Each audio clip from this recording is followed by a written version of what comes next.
డబ్బు, అనారోగ్యం, ఉద్యోగం, వ్యాపారం అప్పులతో బాధపడుతున్నారా? మీకోసమే మేనిఫెస్టింగ్ మిరాకిల్స్ 11 days ప్రోగ్రామ్. నమస్తే, నేను విజయ్.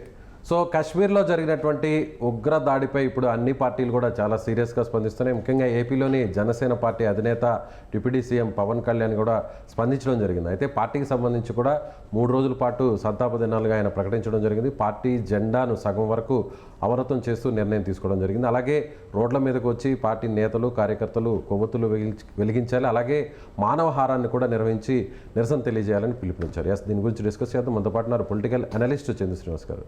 సో అన్ని పార్టీలు కూడా ఏకతాటి మీదకి రావాల్సినటువంటి అవసరం ఉందని మనం మాట్లాడుకున్నాం. సో ఈ విషయంలో రాజకీయాలను పక్కన పెట్టి ప్రభుత్వాన్ని సపోర్ట్ చేయాల్సినటువంటి అవసరం ఉందంటారా? ఇప్పటికే జనసేన పార్టీ కూడా రెస్పాండ్ అయింది. ఎలా చూడాలంటారు? డెఫినెట్గా అండి, ఎందుకంటే దేశం బాగుంటేనే మనం బాగుంటాం, రాష్ట్రాలు బాగుంటేనే ప్రజలు బాగుంటారు, అది శాంతి భద్రతలు ముందుంటేనే. కాబట్టి దేశ రక్షణ అనేది మన ముఖ్యం. -°C సియాచిన్ గ్లేషియర్లో, జమ్మూ కాశ్మీర్లో ఎముకలు కొరికే చలిలో మన సియాచిన్లో మన కోసం చనిపోతున్న సైనికుల కంటే మనం గొప్పలం కాదు. అటువంటి దేశంలో ఉన్నందుకు హ్యాపీగా ఫీల్ అవ్వాలా. మనం జమ్మూ కాశ్మీర్లో మీరు అన్నట్టు బైసన్ ప్రాంతంలో ఉగ్రముఖ 28 మందిని చంపటం, మనం సుమన్ టీవీ సాక్షిగా వాళ్ళ కుటుంబాలు వాళ్ళకి సంతాపం తెలియజేయాలి. అదే సమయంలో మరొక సంఘటన జరగకుండా వాళ్ళని ఏరిపారేయాల్సిన అవసరం ఉన్నది. ఇదే సమయంలో రాజకీయ పార్టీలు అతీతంగా పవన్ కళ్యాణ్ గారు పార్టీ ఎప్పుడు పెట్టారనేది కాదండి, దశాబ్దం పైన కష్టపడి ఎక్కడ గెలవకపోయినా సక్సెస్ రేట్ 100% చూపించి దేశ రాజకీయాల్లో పవన్ కళ్యాణ్ అనే వ్యక్తి దక్షిణ భారతదేశం నుంచి నార్త్ ఇండియన్స్ కూడా చెప్పుకునే పరిస్థితి వచ్చింది నేషనల్ మీడియాలో కూడా.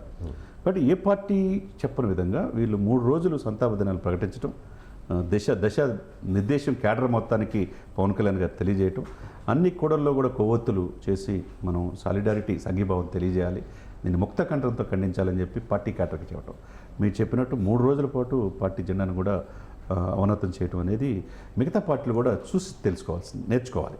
ఎందుకంటే ఇమీడియట్గా స్పందించాలి. ఏదో ఆగస్టు 15 అంటే చాక్లెట్స్, లేకపోతే జనవరి 26 అంటే రిపబ్లిక్ డే చేసుకోవడం కాదు. మన దేశం కోసం అమరులు అయిపోయారు వాళ్ళు. పాపం వాళ్ళు ఏం చేసిన తప్పేంటి?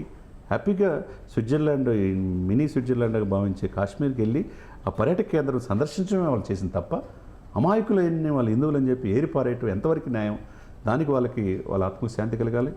వాళ్ళందరికీ కూడా ఒక మేము ఉన్నామనే భరోసా మనం కలగజేయాలి. కాబట్టి పార్టీలు అనేది ఎలక్షన్ వరకే పరిమితం కావాలి. ఇటువంటి సంఘటన జరిగినప్పుడు ఏదైతే పవన్ కళ్యాణ్ తీసుకునే ఈ నిర్ణయం అయితే ఉందో మిగతా పార్టీలు కూడా ఇచ్చేయాల్సిన అవసరం ఉన్నది.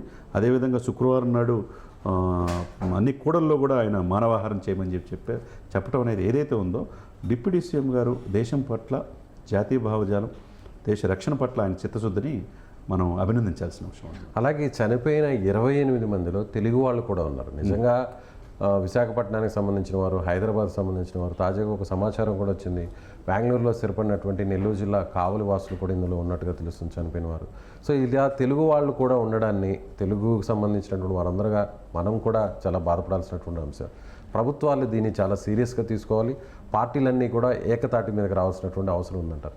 డెఫినెట్గా ఉందండి. ఎందుకంటే అక్కడ ఒరిస్సా, గుజరాత్, తర్వాత కాశ్మీర్ పక్కన ప్రాంతం, ఇప్పుడు ఆంధ్రప్రదేశ్, మీరు అన్నట్టు నెల్లూరు, తెలంగాణలో ఒక విశాఖపట్నం, హైదరాబాద్, వాళ్ళు చేసిన తప్పేంటి? వాళ్ళందరూ కూడా వెళ్ళి పర్యాటక కేంద్రాన్ని వీక్షించడం చేసిన తప్ప. వీళ్ళందరికీ కూడా ఆయా ప్రభుత్వాలు ముందుకు వచ్చినాయి, మేము ఉంటామనే భరోసా అందరూ కూడా కలగజేయాలి. ఎందుకంటే ఈ దేశం కోసం ఉండి రిటైర్డ్ అయిన ఉద్యోగుల కోసం వెళ్ళి అక్కడ సందర్శించడం ఆయన చేసిన తప్ప. ఆయన భార్య పిల్లలతో వెళ్ళి, లేకపోతే 6 రోజులే హనీమూన్కి మన ప్రాంతం సందర్శించుకుందాం, 370 ఆర్టికల్ అయిన తర్వాత పర్యాటక కేంద్రంగా ఎటువంటి దాడులు జరగట్లేదని చెప్పి ఆ నవజంట పోవటం, భార్య ముందే భర్తను చంపేయటం ఎంతవరకు సమంజసం? మీరు ఖురాన్ చదివినంత వదిలేయటం, చదవలేదు కాల్చేయటం ఎంతవరకు సమంజసం? ఇదంతా కూడా అందరూ కూడా కళ్ళు తెరుచుకోవాల్సిన అవసరం ఉంది.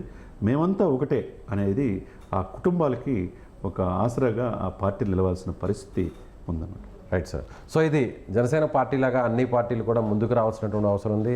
యావత్ దేశమంతా కూడా ఏకతాటి మీదకి వచ్చి ఖచ్చితంగా ప్రభుత్వాన్ని సపోర్ట్ చేయాలి, ఖచ్చితంగా దీనికి తగిన బుద్ధి చెప్పాల్సినటువంటి అవసరం ఉందని చంద్ర శ్రీనివాస్ గారు చెప్తున్నారు. Thank you so much. Suman టీవీలో మీ పర్సనల్ అండ్ బిజినెస్ ప్రమోషన్స్ కోసం కింది నెంబర్కి కాంటాక్ట్ చేయండి.